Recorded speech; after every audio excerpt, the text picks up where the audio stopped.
ಒಂದಾನೊಂದು ಕಾಲದಲ್ಲಿ ಹಸಿರು ಹೊಲದ ಮೂಲಕ ನದಿಯೊಂದು ಹರಿಯುತ್ತಿತ್ತು. ಆ ನದಿಯ ಪಕ್ಕದಲ್ಲೇ ಇರುವೆ ವಾಸಿಸುತ್ತಿತ್ತು.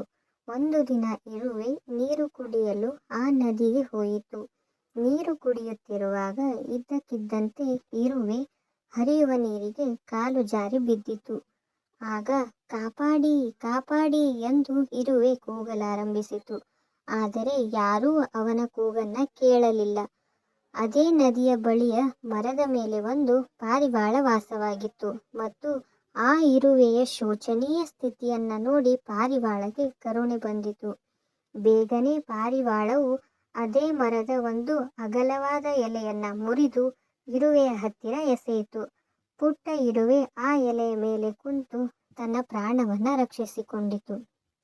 ಹೀಗೆ ಕೆಲವು ದಿನಗಳ ನಂತರ ಇರುವೆ ಹೊಳೆಯ ಪಕ್ಕದಲ್ಲಿ ಆಹಾರವನ್ನು ಹುಡುಕುತ್ತಿತ್ತು. ಪಾರಿವಾಳದ ಕೂಗು ಕೇಳಲಾರಂಭಿಸಿತ್ತು. ಇದರಿಂದ ಇರುವೆ ಸ್ತಬ್ಧವಾಗಿ ನಿಂತಿತು.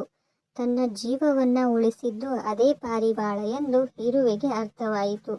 ಪಾರಿವಾಳವನ್ನ ನೋಡಿ ಅದು ತುಂಬಾ ಸಂತೋಷಪಟ್ಟಿತು ಮತ್ತು ಕೈ ಬೀಸುವ ಮೂಲಕ ತನ್ನ ಕೃತಜ್ಞತೆಯನ್ನ ತೋರಿಸಲು ಬಯಸಿತು. ಆದರೆ ಯಾವುದೇ ಪ್ರಯೋಜನವಾಗಲಿಲ್ಲ.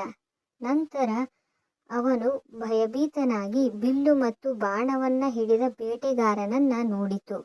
ಬೇಟೆಗಾರ ಸದ್ದಿಲ್ಲದೆ ತನ್ನ ಬಂದೂಕನ್ನ ತೆಗೆದುಕೊಂಡು ಪಾರಿವಾಳದ ಕಡೆಗೆ ಗುರಿಯಿಟ್ಟಿದ್ದನು. ಆ ಕ್ಷಣದಲ್ಲಿ ಇರುವೆ ಬೇಟೆಗಾರನ ಕಾಲಿಗೆ ಗಂಭೀರವಾಗಿ ಕಚ್ಚಿತು. ಅದರಿಂದ ಬೇಟೆಗಾರನ ಗುರಿ ವಿಫಲವಾಯಿತು ಮತ್ತು ಅದು ಮರದ ಕೊಂಬೆಗೆ ಬಡಿಯಿತು. ಪಾರಿವಾಳವು ತನ್ನ ರೆಕ್ಕೆಗಳನ್ನ ಬೀಸಿಕೊಂಡು ಆತುರದಿಂದ ಅಲ್ಲಿಂದ ಹಾರಿ ಹೋಯಿತು.